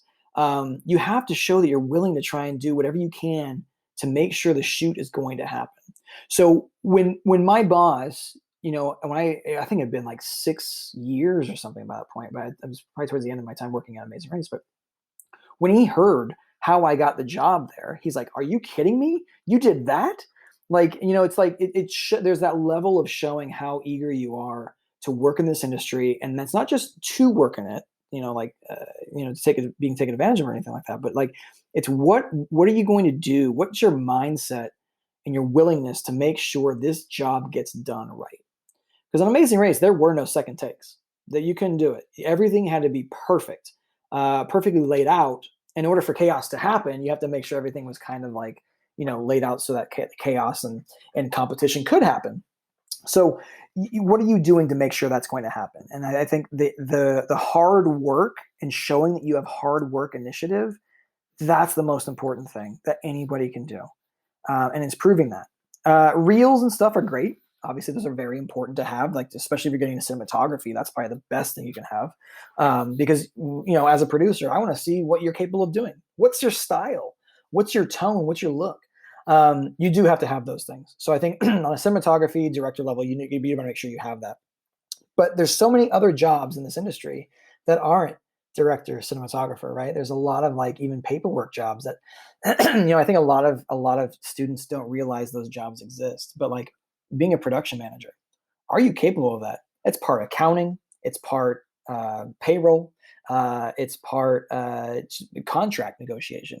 Can you do all those things to be a UPM? And that's a very hard job. It's a very great job too. It's time consuming. They're the people that probably sleep the least. People that work in production like that. So it's are you able to do those types of things? And I wish we actually talked more about those kinds of jobs, because those jobs do exist in the industry, and they're some of the hardest working people in this industry. That I think their job kind of gets overlooked. My generation is kind of known as like, we're lazy, we're on our phones all the time, and we just don't do a lot. Do you think that enough students that you encounter, or just people that are aspiring to get in this industry, really put in the work? Or do you think that they just have their mind there, but they never really materialize anything? I think it's this. I think it goes back to that mentality thing that I was talking about. It's you're not owed anything. Like, this industry doesn't owe you anything. You're not just going to say, "Oh, I want to do this. Where's my job?" You're going to have to prove it. And I think that's the biggest thing that I always try and tell my students is that, yes, as you said, Max, there's a stereotype that your generation is lazy or whatever it may be. I don't necessarily think that's the case, but you're going to have to do what you can to overcome. Like, some people do think that's the case, so you're going to have to do what you can to overcome that. And I think the people and look, I hire a lot of Chapman students as it is, or and I always try to hire a Chapman when I can. But I think and the people that I always end up hiring or want to hire are the people that are proving that stereotype wrong. And I think that's the biggest thing, is to make sure that you're showing that you are willing to not only just do the work, because doing the work is like having that mindset of a hardworking attitude. That's a really, really important, really, really important. But it's also being able to think in a different way. Are you coming up with stories that are different that people haven't seen? That's a really, really big thing. Making sure there's something new and fresh, a new way of seeing the world. And I think that's, or access to somebody, like, do you know about this amazing story and you can get access to them? That's huge. How are you going to get access to them? I'm always surprised by some of my employees. I was like, oh man, I haven't been able to reach this person, and boom, they come to me like, oh hey, I got him. I found the right way. I had to go through their agent or like, I emailed their next door neighbor, and they, or something like that. It's like, how did you get in touch with this person? So thinking about it in those ways of how you're not only going to get the job done, your eagerness to do it, I think that's really important. What are the best ways? So nowadays with social media, it is this incredible resource where people like me who want to work in the industry can reach out to people that inspire us and try and talk to them, or try and like get jobs, for example. What is the best way for a student or someone who's really trying to get into the industry to do that in a polite and respectful manner that doesn't seem too desperate? Because honestly, a lot of the time when I've been reaching out, it's clearly one-sided, even though you want to make it two-sided. You want to make them like feel like they're benefiting from helping you. So how do you make that person feel like they're having a benefit of giving you time giving you their time rather than just you getting so much of theirs. Sure. And it's all about how you write. I see this a lot. I get a lot of emails like this is like, it's always about, and the ones that always get me, I show my coworkers this. It's like they write it in a way where it's all about them. Me. Or like working for you or working at Expedition would mean so much to me. Here's why. And that's all fine and good. Or Expedition will help me in my future career. And I was like, well, first of all, I don't want to be hiring someone that wants to be then using it just as a bouncing off point to go to another place. Why would I do that? That's a big mistake. I'm not saying that I don't think anyone's like delusional to the idea that people have multiple places they work at throughout their life. But if you're coming at me telling me that you're going to use me as a bouncing off point to have a better career somewhere else, that does nothing for me. Why would I care? I want to know, as an employer, I want to know, what are you going to do for the company? Like, what skills do you have that actually fill a void that I may have at my company? And you have to do it in a way where you're not insulting them either. Like, I noticed you don't have this. It's like, well, you don't know what I have. But it's finding that. So when you're writing these people, and I will say it's an amazing time to be living in where you can actually find the name of that person. If I had LinkedIn when I was first starting out, oh my gosh, like it would have made life so much easier, right? It just didn't exist. So yeah, I think being able to use tools like LinkedIn to find the right person to talk to, you do need to stroke the ego a little bit, right? You're writing this person. Obviously, they know that you're writing to them because ultimately you want a job of some sort. That would be the ideal scenario. We're not delusional to that. That's why you're writing to us. But if you write to us as like, I saw your career, I seen what you've done, and then you can start listing some of the things that like, oh my gosh, this project that you did or whatever it may be spoke to me in this way, and that's why I'm writing. If you talk about it in that kind of regard, as like you've taken the time, first of all, you've taken the time to know who I am. That's great. That's always it's something that I always recommend. Take that time to know who I am as a person. Don't just send me I get what are clearly copy and paste jobs all the time, where it's like they even have the wrong show or something. It's like it's pretty bad. Make sure you're taking that time to know who that person is, and then make it personal about why working for said person would be beneficial to you, not to go and do something and work at another company, but like why that helps you, like how you can help. It's almost like the John Kennedy thing, like, not what I can do for you, but what you can do for the country. But, it's that same type of mentality. What can you do for our company? And why is that important? Why should I choose you over the 50 other people that just wrote me this week? And make that a personal thing. Because when you make it personal like that, I think it makes it harder for people to look beyond it. And don't just say, I want a job with you. Like, okay, great. But like that you want to learn. So like, even just, can I grab you? Can I buy you coffee? Just to kind of pick your brain. Like that kind of thing, I think goes so much further than expecting to just be given a job.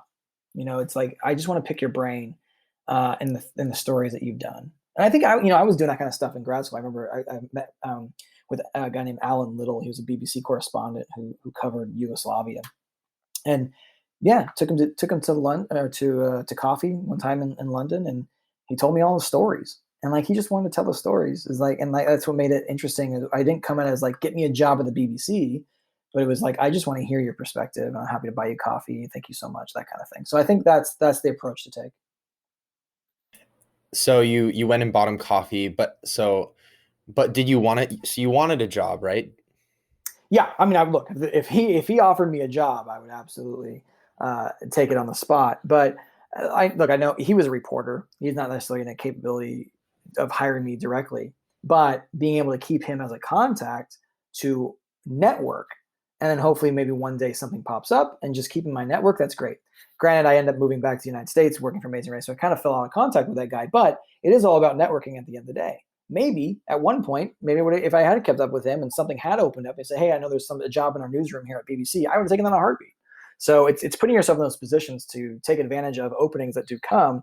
But it's always about networking. And I think that's a really good important thing is just, you're looking at a network. Maybe you're looking for a mentor. Maybe you like someone's work so much that you want them to be your mentor, and that's what you're asking them to do. I think people respond to that kind of thing a little bit more than, do you have a job for me? Like that kind of thing. Yeah, I think that's all super helpful. I've been trying to deal with that myself, so thanks for those tips. Hmm. Do you mind talking about what so you worked on all these shows and you came back to California and you worked for Expedition Media, but and now you're a professor at Chapman University, the school that you went to undergraduate to. What changed in your mind that led you to want to be a professor and be a teacher? Um, Before I'd become a professor at Chapman, I had always thought about doing it. There was always something about for me kind of just imparting that knowledge. Like I saw students that came out of any film school, not necessarily Chapman, but and they get on set and they would just have no clue. It was like a deer in headlights. I'm just like, why did you pay all that money to go to school to be totally lost when you got on set? Um, so I found that in my jobs, what I was doing was I was kind of always training people. Even on a race, like if we had a new fixer, like say it was a new country we'd never been to, a lot of those times I got assigned the new fixer. So I was kind of training them in our system of how we do this show.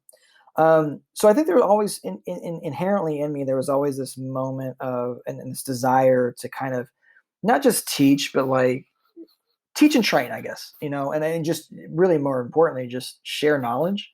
And so I thought, all right, I've always thought about that, and so yeah, when I was asked to speak once at I think it was a new era of television class, um, came in as a guest speaker and just loved doing it, and imparting that knowledge. And that's what ultimately I said, hey, you're kind of good at this. Would you be interested?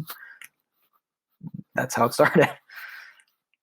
And how do you go about teach? So, in an era where theoretically you can learn most of the technical knowledge as far as like cameras and editing software and all that stuff for free online, uh, Hmm.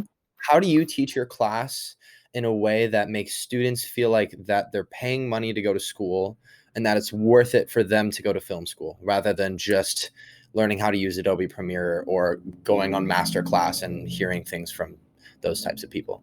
Sure. Yeah, that's something that actually like I think a lot of people have that question. It's like, do I need to go to film school?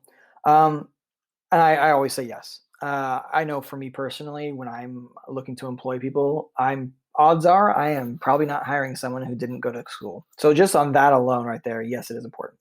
But I think what's important about going to someplace, say like like Chapman and Dodge for film schools, like I have a lot of students that come in as a freshman that are very technically savvy. They know how to edit, they know how to shoot. Some even use drones, but they know how to do these things. So a lot of times that question does go right. It's like, why do I need this? What am I learning here? I think what you get out of film school is a couple different things that you can't get from say going on YouTube and learning how to do something. One is the networking. The person that's sitting next to you in your class is going to likely be the person that helps you in your career down the line. I'm living proof of that. While my boss now wasn't necessarily in my specific classes, it was the networking afterwards at Chapman. It was Chapman's networking system that got me the job that I'm at today. I've never had a job. I mean, I worked at Amazing Race for 6.5 years, but it was all freelance at the time. I've never worked full time in a job this long and like have this sort of like home, right? That I feel like, yes, this is a career. I have that now totally because of that networking that I got from film school at Chapman, and that in fact we were in the same program. So that right there is valuable. That's something you'll never be able to get on YouTube. You'll never be get that on masterclass. It is that intangible thing that you can't take away. Is those relationships, and that's what's really important. And I think anybody will tell you that for any. It doesn't have to be even film school. It could be anything, business school, whatever it may be. It's the relationships that you make that do mean a lot. Secondly, you also get that hands-on experience, what I think is really important. That I think, yes, you can be technically savvy. You can take, look at YouTube to learn how to edit. And I encourage my students, hey, if you want to get better at editing, look at these tips and tricks people are putting online because those types of things will help you. But what you are getting is an organized way. For instance, in my class right now, there's 4 different projects that the students are going to do throughout the semester. Typically speaking, you're not going to have that kind of like structure ever again. Say you didn't go to school at all. Yes, you can make all the projects you want, but you're not getting that structure in a way that's like geared towards your education to make you better. you don't have someone who's kind of critiquing your work along the way. Like just having some, one of your peers say, "Oh, I like this project you did on the weekend," or whatever. That's one thing. But when you have someone like professors who have been in the industry and they're telling you why something is working well or why something isn't working well, that's invaluable. Like having that is really, really important. And finally, you can be amazing at like learning how to edit online or how to, shoot online. But what you may not get from those YouTube tutorials or those master classes is how to tell a story. And I think that's really important. Why I think a holistic approach at a place like Dodge and at Chapman is important is that you are learning how to story tell. And that's something that I haven't seen in a YouTube tutorial. Yes, you're teaching me the technical aspects of it, but being able to find that story, how to craft that story in a way that makes it impactful for other people. That you're not going to find that on YouTube. Do you have any final notes for students or people aspiring to get into the industry? It's, I know we kind of touched on it earlier, but film school in general you get out of it what you put into it. Again, it's not going to come to you. You have to go to it. I was a terrible example of that my time at Chapman. I was a transfer student, first of all, and I studied abroad. So I only had like 4 semesters at Chapman itself. So and I wasn't one that was like, I want to get on every single set. I barely got on any sets. They were just of my like immediate friend group that I actually helped someone out on. So I was terrible at trying to at networking, to be honest. And I didn't become good at networking until after I graduated. So I would say that is my biggest thing is use that time that you have at Chapman. It is an invaluable time. It's really important for you to meet peers and get that experience hands-on. I try and tell all my students, after taking my class, I want you to be dumped into a set and at least make it look like you know what you're doing. You're not going to know everything there is to know. That comes with experience and working, right? Where you get better at those things. But at least if you don't look like an idiot, it's going to make you look better on set to get that next job too. So you get out what you put in, and that's true beyond college. That's you're only going to be very successful at the jobs that you work on the more you put into it, the more you're able to connect with your coworkers and your other producers and directors and whoever it may be, and be able to network on set. That's very, very important. If you're just someone that's going to show up, like a lot of times, like when I'm on a show and we work a 12-hour day and that person goes back, just to their hotel room and they don't come out, they don't network, they don't meet with anybody. Odds are you're not connecting well enough with that person to be able for me to want to hire you for another job. So that is a very important thing. So you do get out what you put in. Do you have any final words? Anyone you want to thank or anything? Oh, final words. Well, thank you, Max, for taking the time to let me share my story. I'm very happy to do that. But yeah, I am very thankful to be at Chapman to work with students such as yourself and kind of see what you guys are doing. There is you guys are the next generation. Obviously, that's a very cliched thing to say, but it's very interesting to see what is, learning. I learn a lot from you guys on what's hip, what's happening right now. What stories does this generation want to hear? Because that actually helps me in development. All right, how can I gear my new projects to fit that market, right? Because we want to try and attract you guys. So I do appreciate you guys' insight and being able to work with you and find hear the stories that you guys want to tell, and then I can try and go see how I can find those stories. And I do appreciate that and the opportunity to work at Chapman. I love doing it. It really is a lot of fun. Awesome. Well, thank you so much, Derek, for your time. I learned a ton talking to you. So thanks so much. Awesome. And I'll see you around campus. Absolutely. Thanks, Max. Thanks.